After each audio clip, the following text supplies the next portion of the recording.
Week 4 of the SEC. Will Jackson Arnold enact revenge on the Oklahoma Sooners? And is Billy Napier's seat scalding hot? Time to get the squad together. You're talking ball with the SEC squad. From Alabama to Tennessee, from Georgia to Oklahoma, from Auburn to Texas, it's the local experts of the Locked On Podcast Network bringing you scoops, breakdowns, and the most comprehensive preview of the upcoming SEC weekend. It's the SEC squad, and we have a seat for you. Hurt feelings and thin skin are prohibited. Squad up, you're part of the SEC squad. What's up, everybody? Welcome into the SEC squad. Sit back, grab your favorite beverage, and join us as we get you ready for another week talking all things SEC. And today's episode is brought to you by FanDuel. Right now, new customers can bet just $5, and if your bet wins, you'll get $300 in bonus bets to use across the app. Download the FanDuel app today. Let's welcome in our squad panel this week. We got Zach Blackerby, locked on Auburn. We got Jay Smith, locked on Sooners. Lance Dahl, locked on Kentucky, making an appearance. John Neighbors from Locked On Razorbacks. John Miller, locked on Mizzou. Corey Burton, locked on Vandy. Stephen Willis, locked on Ole Miss. I'm Chris Gordy, host of Locked On SEC. And gentlemen, as we do every week in the first segment, right out of the gates, heading into SEC Week 4, give me a prediction. Something about your team. Doesn't have to be a score prediction, but something you think is going to happen with your squad this week. Zach, we'll start with you. Jackson Arnold has his best game ever played in the state of Oklahoma, and it's against his former team. It's not the craziest of predictions. Jay Smith, we'll just flip it to you. Oklahoma.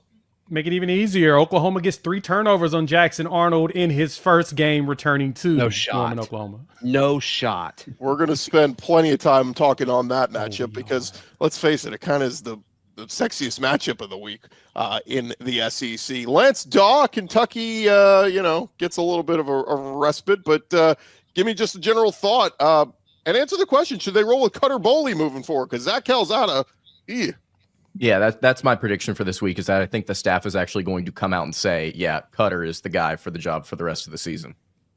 Yeah, Cutter Boley. Look, I talked to some Kentucky fans. I'm married to one. She was like, at least we moved the football. Calzada was just painful to watch. If we lose, at least we're moving the football. So give the fans something they want to watch. John Neighbor. A Kentucky fan?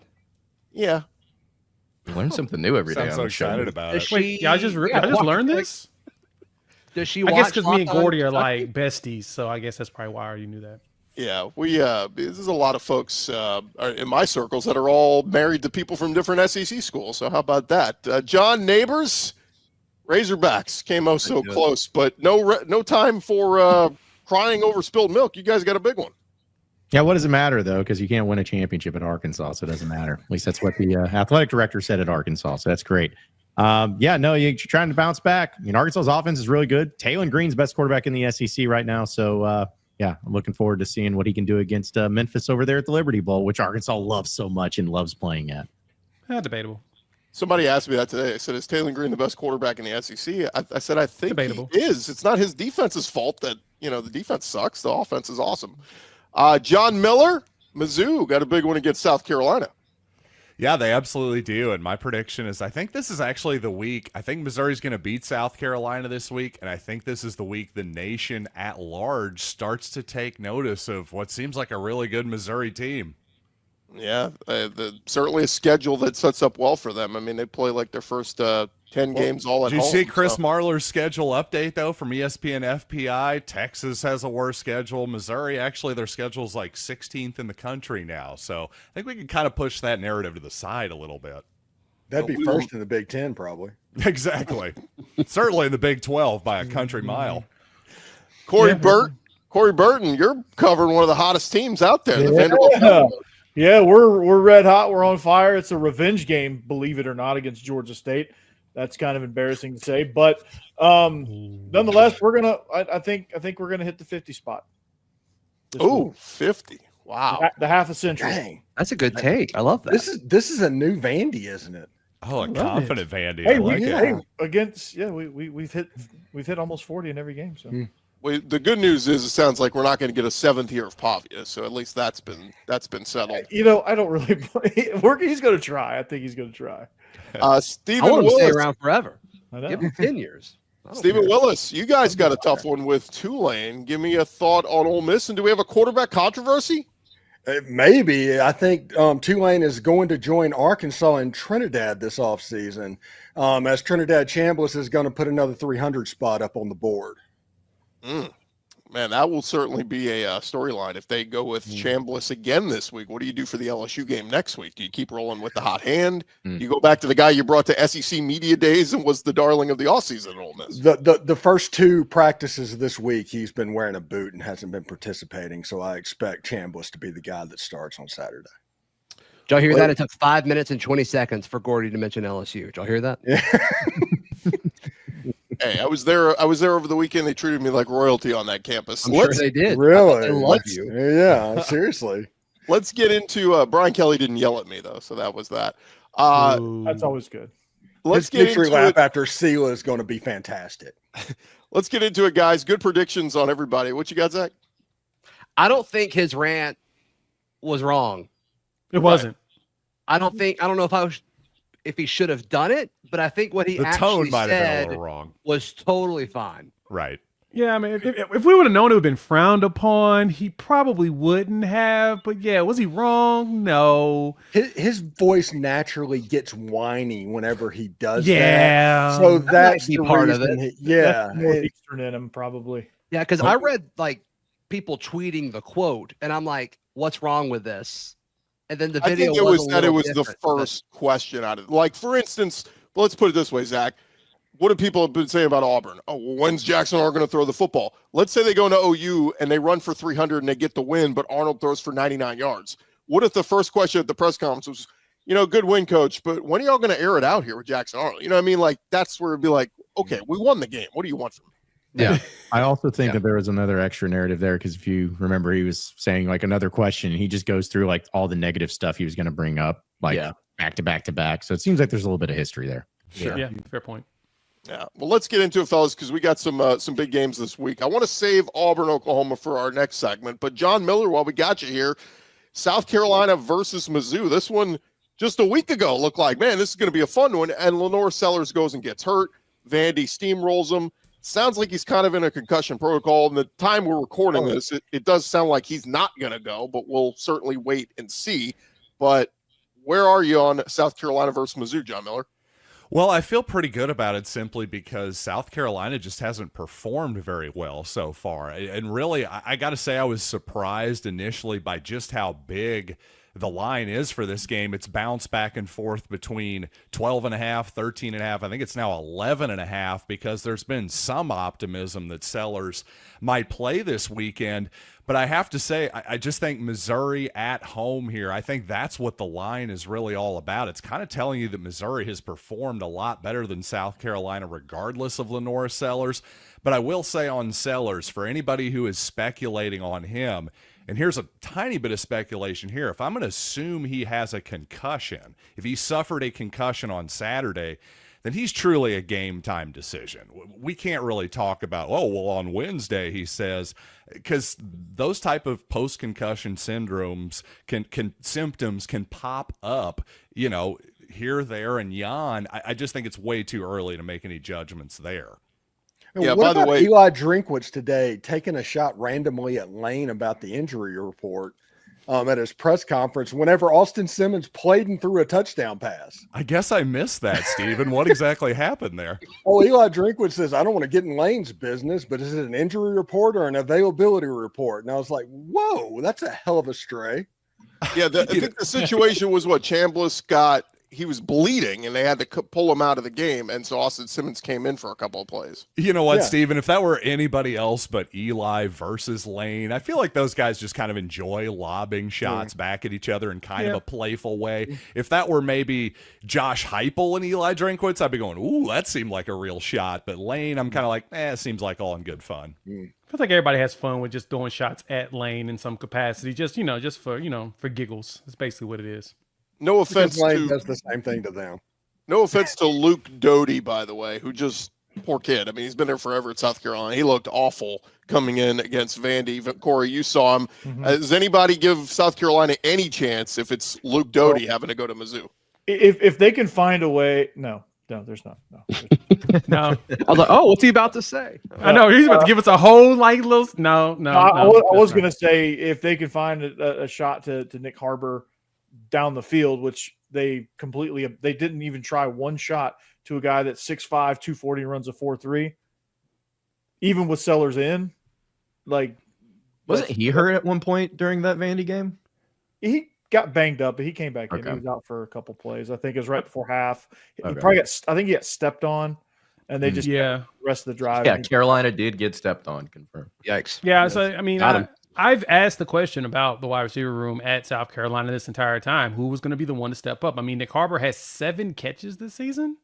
Like they're just not. They low. don't have any flow to their offense whatsoever. It doesn't Doesn't seem feel like like Mike Shula knows what the heck he's doing. Honestly, Wait, was that a joke? sort of. Yeah. Is there any hot seat talk if the season falls apart for South Carolina? Ooh, should be. I think he's fine, but there's that sexiness to the Virginia Tech They job, might right? encourage him to go to Virginia. See, I was going to say, I don't know about hot seat, but maybe a hot jump to Virginia Tech. I don't know how much he actually cares about following his dad or that. I really have no idea there. But if that Is there means gonna- something to him, well, now's the time to jump. Virginia Tech looks terrible. Yeah, and if And it's the Carolina, same Are you down going to to have a me. better quarterback at South Carolina in the foreseeable future than what you have right now? Like, is it- Unlikely, highly unlikely. I'm with you. Yeah. And he And, has the thinnest skin ever in college football. My Yeah, I was goodness, just going it to is say, so in that easy to rattle Vanderbilt that game, guy. Shane Beamer, please work on your poker face a little bit. When your team's losing, your body language is horrific. Mhm. And they feed off that, and I Man, agree. it's unreal. And I'm still living in a bizarre world. He'll just hear Chris Gordy say Vandy steamrolled an SEC opponent. Like that verb usage is it's just Feels so good. It's like a warm sweater. Yeah, and Fresh Big out the Bad dryer. Willie B. Everybody talks about Willie B. And then Vandy walked in and put 30 on him. first drive they marched like 10 plays. Let That me place was like, whoa. let me throw this out to you guys. Did we put too much stock in how South Carolina and Florida finished last season, thinking it would just carry over to this year? Absolutely did. that's the case. Yeah. At least with Tried to South say that Carolina. I'm not myself. sure about Florida because Florida had a brutal schedule. I don't know that we put much stock into them to Well, begin with. I would say I'm more shocked by South Carolina than I am Florida personally. Mhm. I think some of that has to do with schedule, and then some of that, like I think the DJ stuff was a little overhyped statistically. A lot of that had to do with they played. Was it Samford that they Samford, played the where they first got most of 500 his yards. yardage? Yeah. I mean, Lenoris was legitimately good last year, Right. and so that just hasn't sustained. Coaching matters. DJ, I Yeah. think, was a little kind of inflated. Matters. And I think that it's also like obviously you're having some issues on offense, but maybe Corey can speak a little bit more to this because I didn't watch the entire game. Giving up 31 points to Vanderbilt at home. I mean, defensively, like this D line has not been exactly what they have expected it to be, at least consistently. And then you had that one FCS game where you had to have special teams kind of carry the way in a really weird, I think, like rainy situation. So it's been a weird start for Carolina, but it's not just like one issue. It's like across the board they're having problems either with coaching or with talent not stepping up. It's been weird. And that was kind of the thing that a lot of us that did, sound the alarm when people were talking about South Carolina was you lost 2 guys to the league on a defensive line. Do you have guys to replace it? Who's going to help They got Dylan Stewart get the attention off of his back? We Dylan don't know Stewart who got they ejected. are. He got ejected. Yeah, right. Well, in this one, yes, but more so, my point was for the season because that, as Lance mentioned, that defensive line has not looked that impressive so far this year. And That's Kennard where was we the- had questions. Kennard was the SEC Defensive Player of the Year, and we just, they'll be fine because they got Stewart. They'll get another one. Where? Brian think Thomas. it's a combination of you lost Kennard, you lost Rocket Sanders, and Mike Shula as the OC hasn't worked. What's the injury to I Lenore? forget about that. I forget about that. That's the reason why they suck. Yeah, that's right there. They had no identity offer. They had, I mean, it was brutal to watch. Yeah, it's And pretty after that Zaylen Wood interception where they dropped him off of the nose and they brought the safeties and he picked it off right there when they were about to get points, that deflated him. And that probably was the nail right there. Can you imagine being a bad enough football coach that Alabama fans nearly quit? I mean, that's Mike Shula's legacy. After he had him in like the top 10. I mean, it was Yeah. it Well, was wild.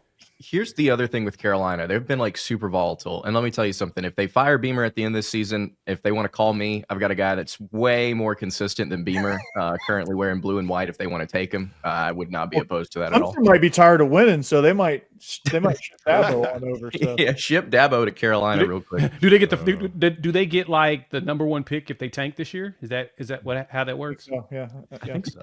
All right, gents. Jackson Arnold, John Mateer. Choose your weapon. We'll preview that matchup coming up next.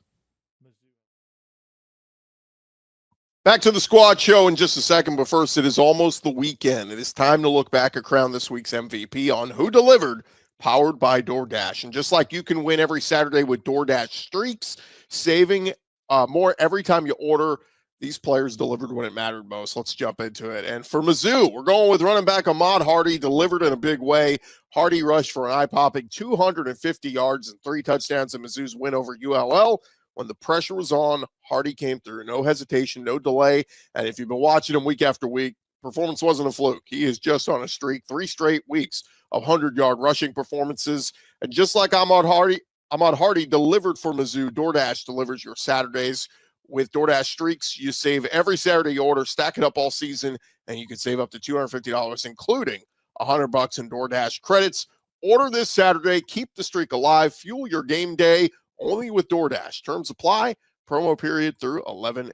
This episode also brought to you by our friends at FanDuel, and the NFL season is here. As you guys know, in FanDuel, they are making sure that you are ready for every kickoff with a can't-miss offer. Right now, new customers can bet just $5, and if your bet wins, you will get $300 in bonus bets to use across their app. And you're going to love using FanDuel because it fits however you like to bet, from player props to same-game parlays. Game already started. You want to jump into the live action? You can do so.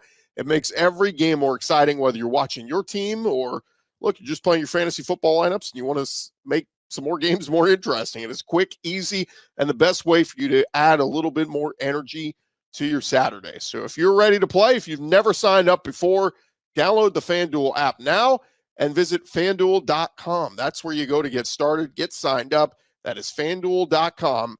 Get signed up, place your first $5 bet, and they will reward you with $300 in bonus bets to use across the FanDuel app. SEC squad rolling along here, and guys, the SEC game of the week. I'm glad we got Zach and Jay here because, fellas, it is 3-0 Auburn at 3-0 Oklahoma. Jackson Arnold versus John Mateer. I love John Neighbors already shaking his head. What is the key to the victory in this one, fellas?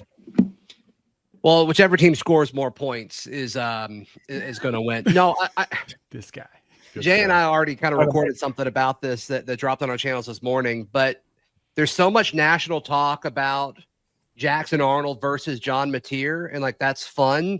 But what's going to decide this game, I think, is in the trenches. And I think it's this Oklahoma defensive line that, I mean, I think it's been surprising, but they've been elite by every stretch of the imagination, going up against an Auburn offensive line who's done a great job of creating running lanes for Auburn rushers. To me, I think that is the matchup that will decide this football game.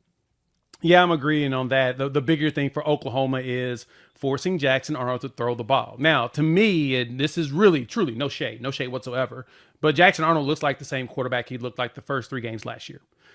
He picked his spots, but really good at running the ball, so you really didn't have to throw it. But then you had the Tennessee game, and that's when things kind of went a little bit off the rails, and that's exactly what Heupel and them did. They said, no, we're not going to let you guys run like you want to. We are going to force you to throw the ball. But you have a player like James Pierce, it's kind of easy to do that, right? You got this big old edge coming around there on the injured offensive line. He's going to make things very hard for you. Now, granted, the Oklahoma defense did what they were supposed to do to hopefully win the game, but, unfortunately, our quarterback would give it back literally the next play after we would record a fumble. So, for us, it's going to be a similar scenario as Michigan, as well as Tennessee is. We're just going to have to force those passes, make him have to go deep.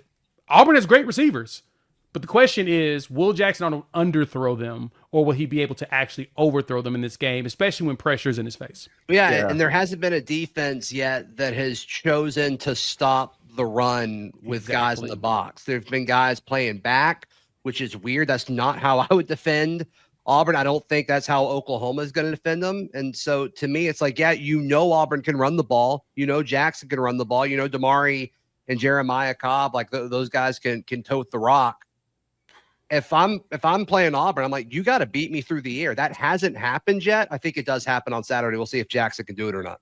Yeah, the thing that was interesting about the Baylor game is the talk leading into it was Dave Aranda saying, we got to stop the run. We got to stop the run. We're going to try and stop the run. And then they came out in that too high shell and essentially dared Auburn the entire game. They never came out of it. They shouldn't have. Yeah, and they never came out of the entire game. And so Auburn just gouged him on the ground. So what does Oklahoma do both, I think, schematically, and then can their personnel kind of carry the way there? Because who knows? Maybe Oklahoma does want to run some too high shell stuff, but can their personnel kind of stop Auburn a little bit better at the point of attack than maybe Baylor can? And does that open up a lot of things for what Brent Venables and that defense wants to do? I think it's going to be a little bit more of a chess match than we currently expect. I'm really excited to see how Auburn chooses to operate, and then what Oklahoma does, where they pick their spots, because Auburn, on paper has one of the best receiver rooms in the country. Can they get them the ball, and if so, how?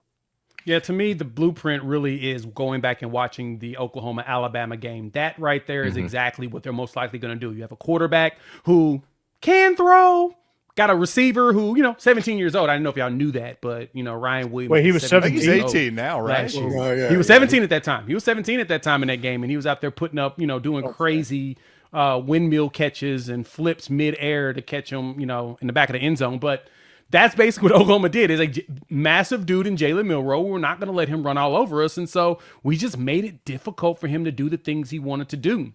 My expectations, Oklahoma's going to go with that exact same format. Tennessee, the same.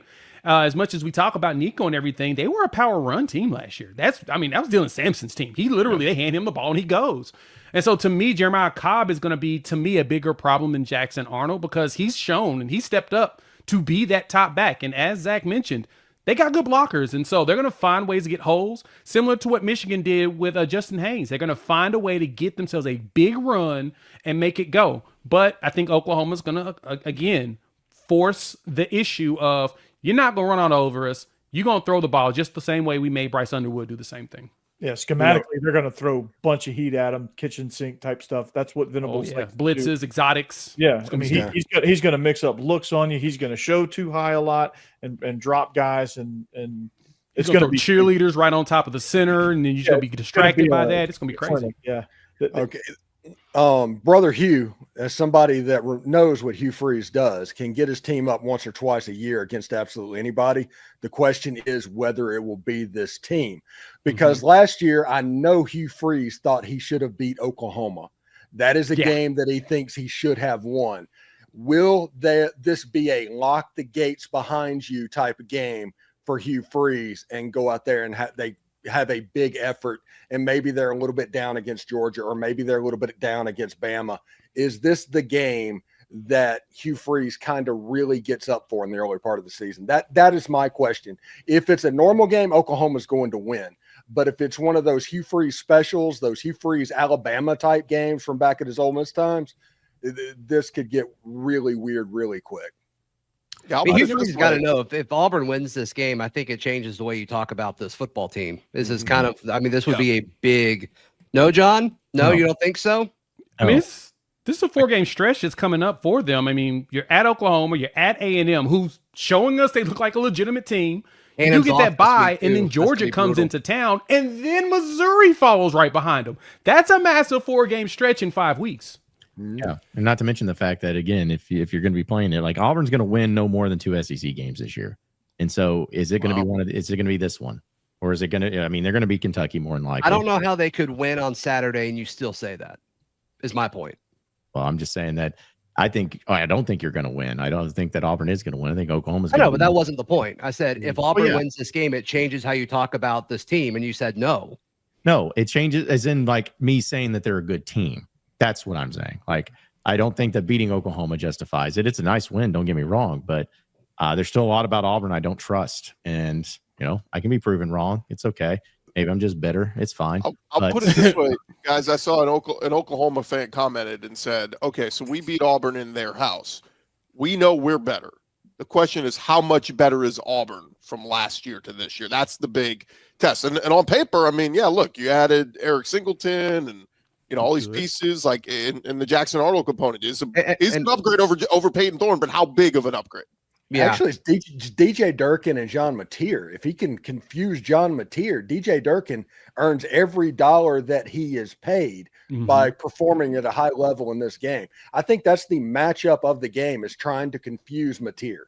Yeah, and can Eric Singleton outdo what Keandre Lambert-Smith did last season, which he was a really good receiver, very massive, underrated pickup out of the portal. And so, Eric Singleton, I know he was dealing with a thigh bruise or something like that. And then he had like a hit pointer against South. It feels like he's kind of falling apart at this point. And when you're going up against a team that likes to hit people, I say Durkin would definitely earn his money in the Mateer component of it. But I think the biggest thing here is going to be Hugh Freeze's play call.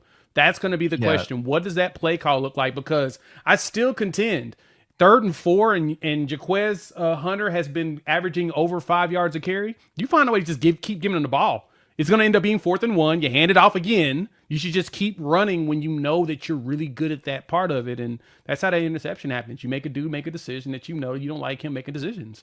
And I kind of feel the same way about Jackson Arnold. Go ahead. No, go ahead, Lance. We're going to wrap up on this one. The thing about Singleton that I find interesting is that with his injuries, Auburn hasn't really opened him up. Auburn hasn't really opened up the can downfield really for anybody so far. So do they show something different in this game? Do they have that even in them? My assumption is just based on what we've seen from these guys, both from last year that were still in the program and from through the portal, that they've got the ability to really stretch the field. And they've not really shown that at all. So is Auburn kind of hiding something here, or do they just really not have the ability to do that like we thought? I think that's seven attempts of 20 yards or more downfield, only 7 all year. I think they're hiding. I think they're hiding because they've got 2 guys that are just that good at they're different players. Deep. Take advantage of that. But real quick, moment of truth. Raise your hand if you're taking Auburn to beat Oklahoma. We got Steven, we got Lance, we got Zach. So 3 of us. The other 5, we're sticking with OU at home. Look, John Mateer in Oklahoma. The one thing Oklahoma has done is even against the 2 cupcakes, they've beaten the crap out of them. That's something a lot of other SEC teams haven't done. Kind of played down. Look at Auburn against South Alabama last week. I was like, what is that score? What is happening in that game? But anyway, who cares? Well, we'll see. Oklahoma demolished Temple. Lose against Oklahoma. It's not because the second half of South Alabama. Yeah, it might be. We'll see. All right, we got some sneaky good matchups coming up. We will talk about more squad talking ball next. Quick minute here for our friends at Mazda. Look, Mazda crafts cars for those who do more than simply move. Mazda delivers confidence with every ride, with more IIHS top safety pick plus awards than anyone else. From footwork to breathwork, athletes, they sweat all the details. Mazda, they bring that same intention to how they craft every model. You can feel the Japanese craftsmanship in every detail, from the metallic accents to available Napa leather upholstery. You can make everyday drives feel like anything but, from smooth handling to intuitive controls.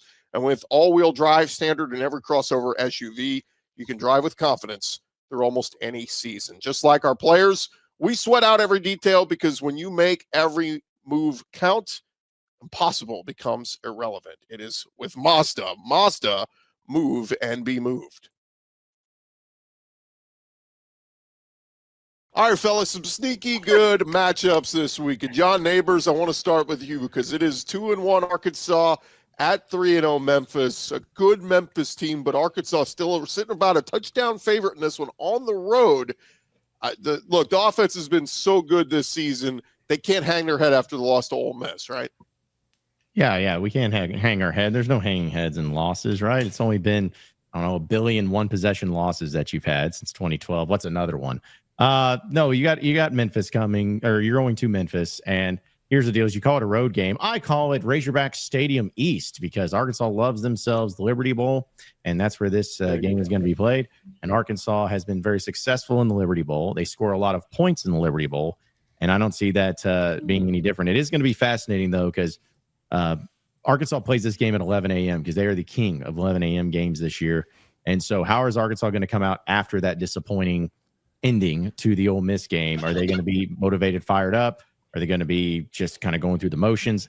I don't really know, but what I'm really hoping is that the comments made by the athletic director, Hunter Yurchek, this past week dealing with how he views Arkansas as not a championship team or a championship program, and basically said, hey, we don't have any money, so the players we have, we just settled for. We wanted better ones, but we can't afford the better ones, so we settled for you.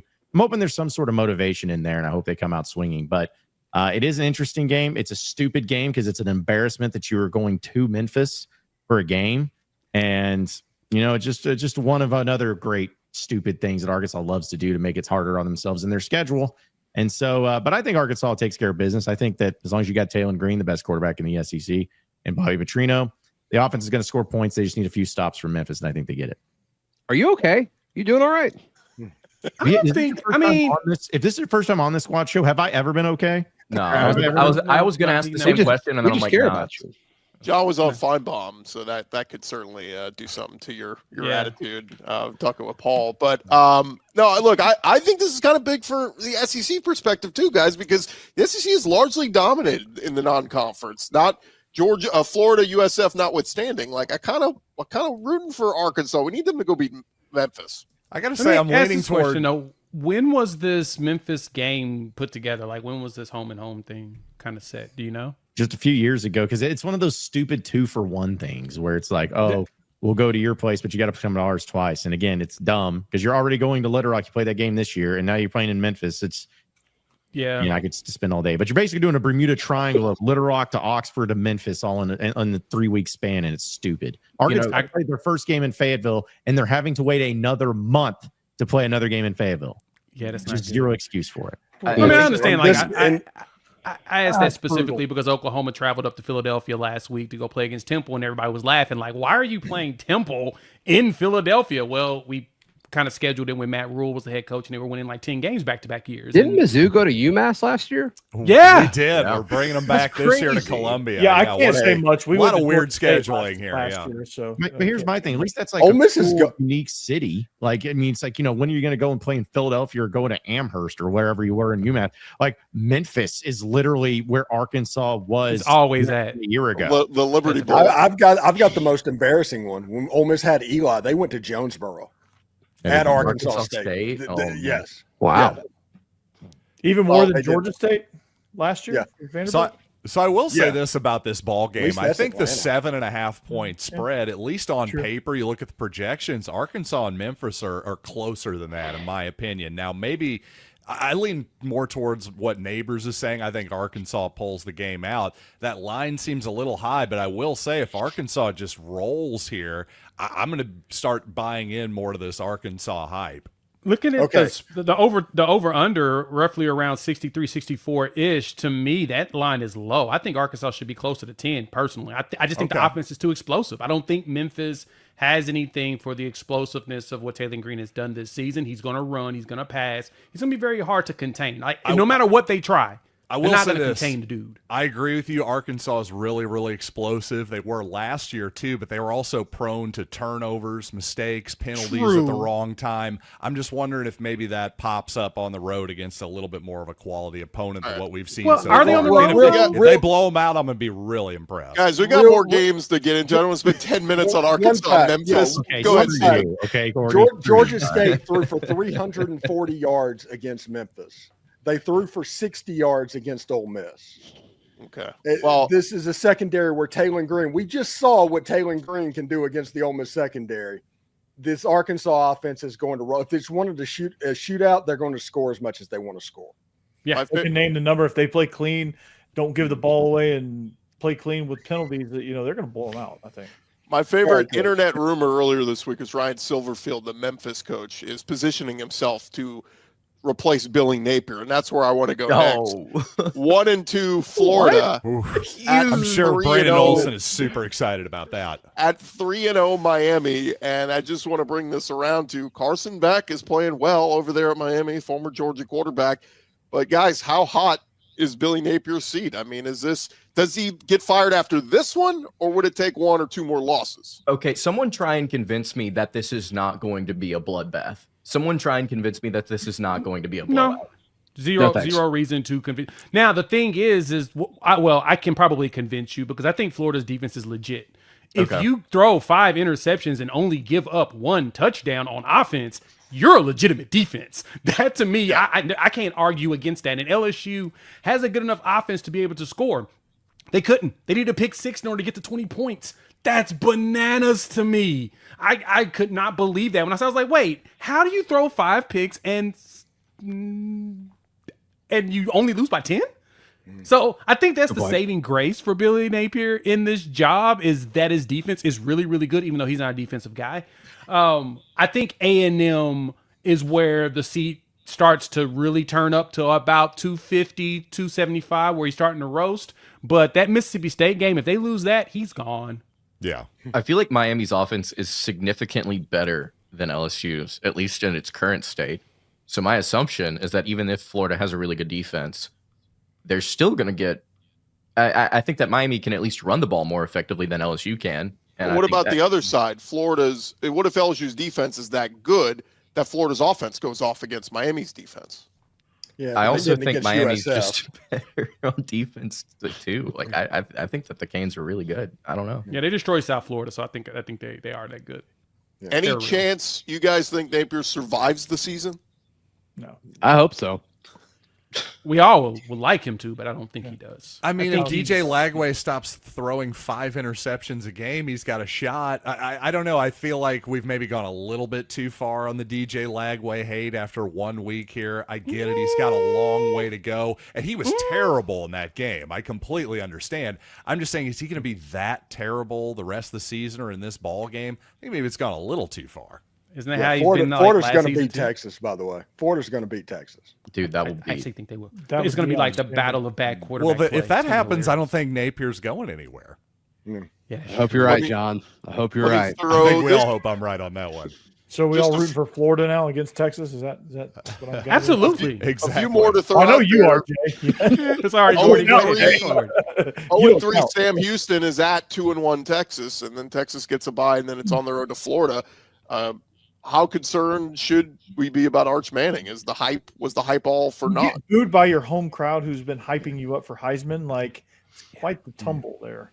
Look, we've been trying to tell people this for a while, and not even just throwing shade, just as being a rival, but the fact that he couldn't beat out Quinn Ewers for the job, and Quinn Ewers gets drafted 7th round, and everyone keeps telling me that Arch Manning would have been #1 this past draft and the next draft. That tells me everything I need to know about it. He wasn't ready, and he's showing us that he truly is not. That Georgia game to me was literally when my light bulb popped. I was like, oh, this dude is shooketh. He's not going to be able to handle this. They for real had that dude in a blender. And it's like, yeah, so we expect this to be any different this coming season. And we kind of, I mean, the Ohio State game was, but you could see the throws. The throws just look so scared. It's kind of crazy to be honest. Pulling back. The way Sark is using him is skipping. They have the tools around them where I feel like they could make things easier for him than they currently are. He looked more comfortable throwing in those games last year in the spot starts than he does now as the full-time starter. Well, because he's a full-time quarterback. It's the mental thing, right? Like, for example, and like I said, I mean, no shade here at all, but I mean, Jackson Arnold looked amazing in spot his freshman year. He did. He looked great against BYU. He looked fantastic against Arkansas State. He was dominant in that Arizona bowl game, and then, for some reason, things turned off.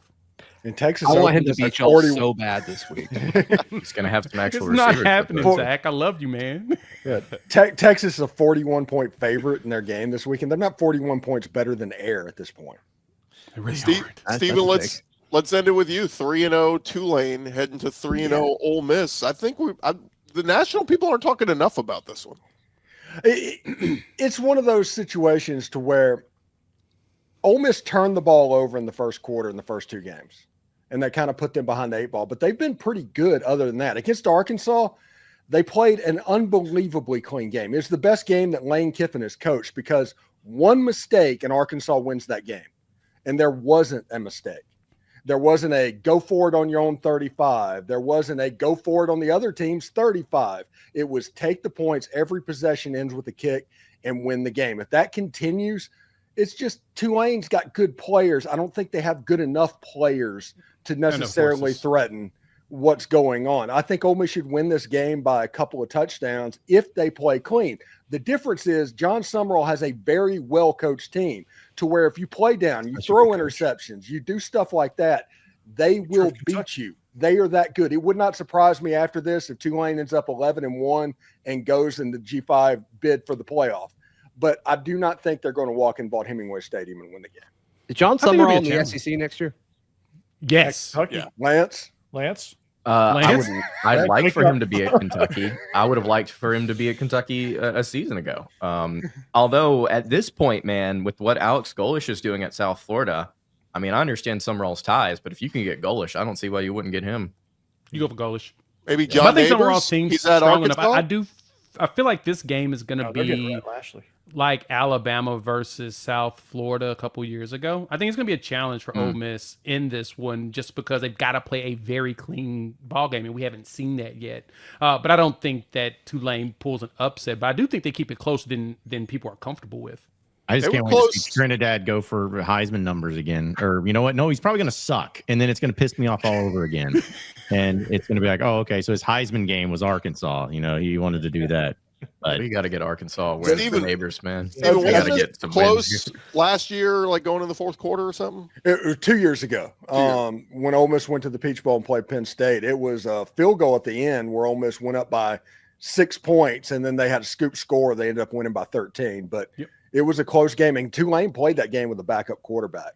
A lot of people forget that. But Tulane basically figured out how to stop Ole Miss's offense at that point with Jackson Dart by doing the engage 8 thing on offense, just sink back deep, and if they throw the ball deep, get turnovers and rush the quarterback and stop the run. Arkansas tried to do that, and he hit the checkdowns. It's backs out of the backfield, and that's something that's a little bit new, and believe it or not, is something as stupid as that has Ole Miss fans feeling pretty excited right now. All right, Kyle gents. Horton was Simple cooking. things, Steve. Simple things. We will leave it there. Real quick show of hands. Does everybody think Ole Miss beats Tulane? I might ride with Tulane. I'm thinking about it. Everybody think Vandy takes care of Georgia Southern? State. Finally, revenge game. I Everybody love thinks it. Miami beats Georgia Florida, State. hands them their third loss. Yeah. Miami. Yeah. State Miami. Yeah. Oh, John Neighbors, you think Florida pulls it off? I just feel like Billy Napier is going to have some random win. And I think that might be it. It ain't that one. It's Texas. That's the I think it's gonna be Well, tough. that'll be a Miami. random win. Florida will This probably is just for favor now. Gordy's comments. This will be Cristobal's random win. There you go. John Miller, good to have you back as we wrap things up here on Locked On SEC Squad Edition. Thank you guys for checking us out. And hey, it's another big moment of Locked On. Of course, Locked On and Fire TV, they're presenting College Football Kickoff, your ultimate college football weekly preview with former AP Coach of the Year Gary Patterson, along with all of our Locked On local experts. A college football preview only Locked On can do. Catch College Football Kickoff every Thursday throughout the season, only on Fire TV. For Zach, Jay, Lance, John, Corey, and Steven, I'm Chris. We'll talk to you guys next week on the SEC Squad. Corey's cousin cooked Boomer Clemson. sooner. Yep. We're coming for Jackson Arnold. Jackson Arnold time, baby. Let's go.